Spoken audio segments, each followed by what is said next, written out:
महंगाई से आम आदमी परेशान है।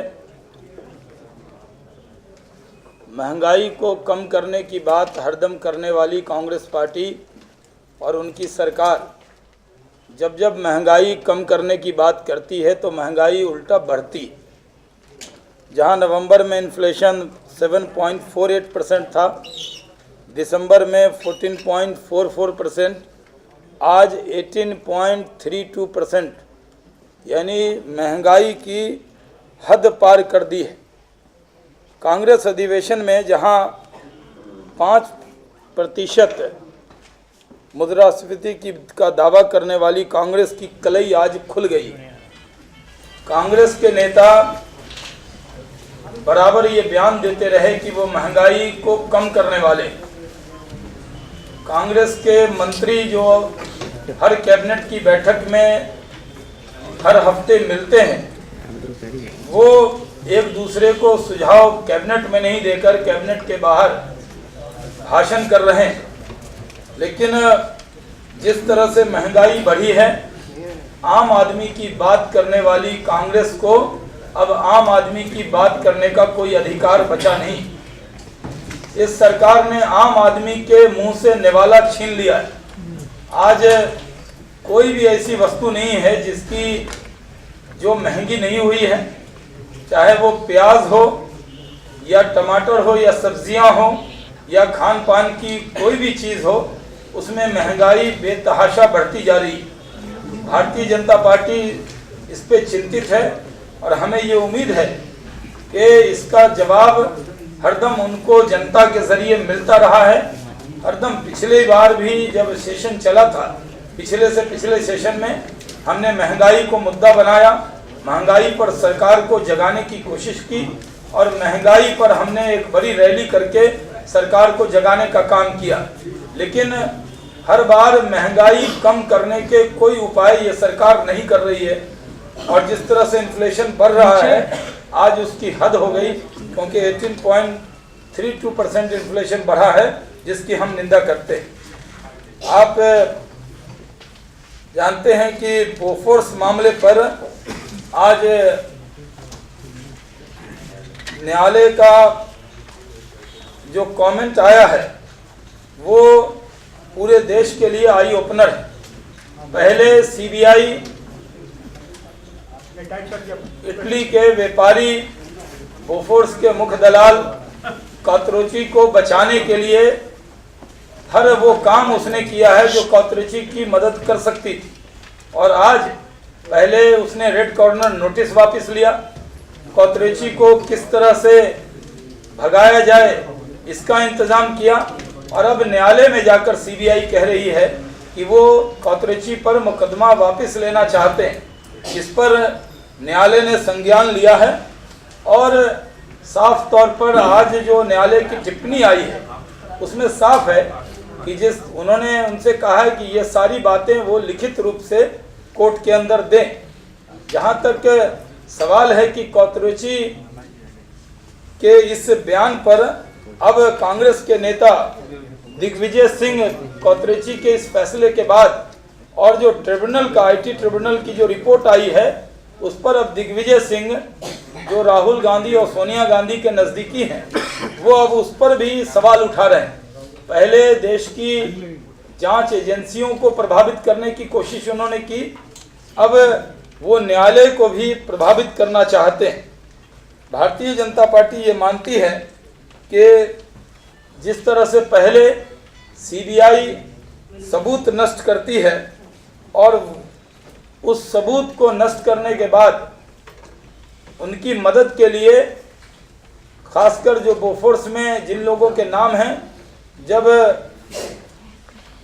आईटी ट्रिब्यूनल के फैसले के बाद सीबीआई को इस बात का जिक्र करना चाहिए था कि ये फैसला उनके लिए आई ओपनर है, उसकी जगह उन्होंने जानबूझकर इस केस को वापस लेने की बात कही है और ये बहुत निंदनीय है। अदालत का जो आज का कमेंट है वो बहुत प्रशंसनीय है कि जनता के हित में जिस तरह से उन्होंने कहा है कि वो जनहित में तय करेंगे इस मुकदमे को बंद करना है या नहीं करना है। इसलिए हम ये मानते हैं कि जिस तरह से खुलासे हो रहे हैं, उन खुलासों के बाद ये बात साबित हो गई है कि कांग्रेस पार्टी, उनकी अध्यक्षा सोनिया गांधी, उनके प्रधानमंत्री मनमोहन सिंह जी, बोफोर्स के अंदर जो लोग दलाली में शामिल हैं, उन लोगों को बचाने के लिए काम कर रहे हैं, उनकी मदद कर रहे हैं। इसलिए कांग्रेस को अपनी स्थिति स्पष्ट करनी चाहिए, क्योंकि आईटी ट्रिब्यूनल के फैसले के बाद अभी तक कांग्रेस की कोई प्रतिक्रिया, गंभीर प्रतिक्रिया इस पर नहीं आई है।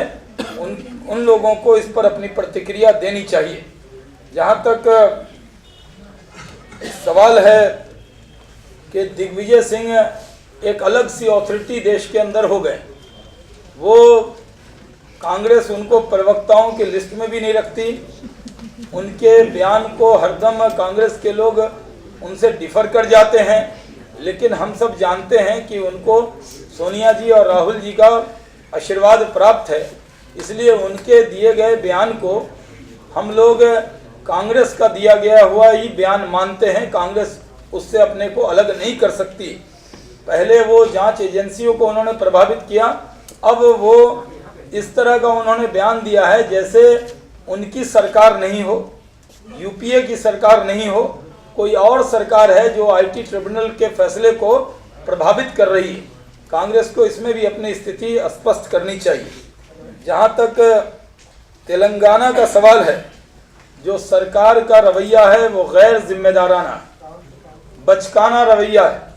इतने दिनों तक तेलंगाना में भड़की हुई आग पर श्री कृष्ण कमीशन बनाकर उस वक्त उन्होंने ये कहा था कि हम तेलंगाना पर जल्दी निर्णय लेंगे, और जो रिपोर्ट आई है उससे ये साबित होता है कि इस पूरे मुद्दे को वो जानबूझकर टालना चाहते हैं। भारतीय जनता पार्टी जल्द ही तेलंगाना राज्य के निर्माण की मांग करती है। हम इस बात की पुरजोर मांग करते हैं कि तेलंगाना के लोगों के हित में तेलंगाना राज्य का निर्माण होना चाहिए, और इसमें कोई भी देरी ये न आंध्र प्रदेश के हित में होगी, न तेलंगाना के हित में होगी, न देश के हित में होगी। इसलिए तेलंगाना पर सरकार अपनी स्थिति स्पष्ट करे और सीधे तेलंगाना राज्य के निर्माण की घोषणा करे।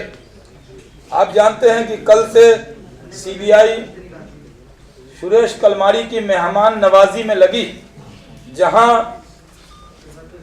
महेंद्रू और दरबारी तिहाड़ के अंदर जो सुरेश कलमारी के सहयोगी थे, जो सुरेश कलमारी के कहने पर ही सारे निर्णय कर रहे थे, वो तिहाड़ जेल के सलाखों में हैं, और कलमारी साहब की मेहमान नवाजी में सीबीआई लगी हुई है।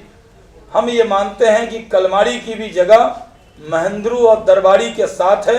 उनको बुलाकर फिर उनको घर भेजने की जगह वेस्ट दिल्ली में जो बड़ा घर बना हुआ है, जो तिहाड़ के नाम से मशहूर है, उनको वहाँ भेजना चाहिए, न कि उनको उनके घर भेजना चाहिए।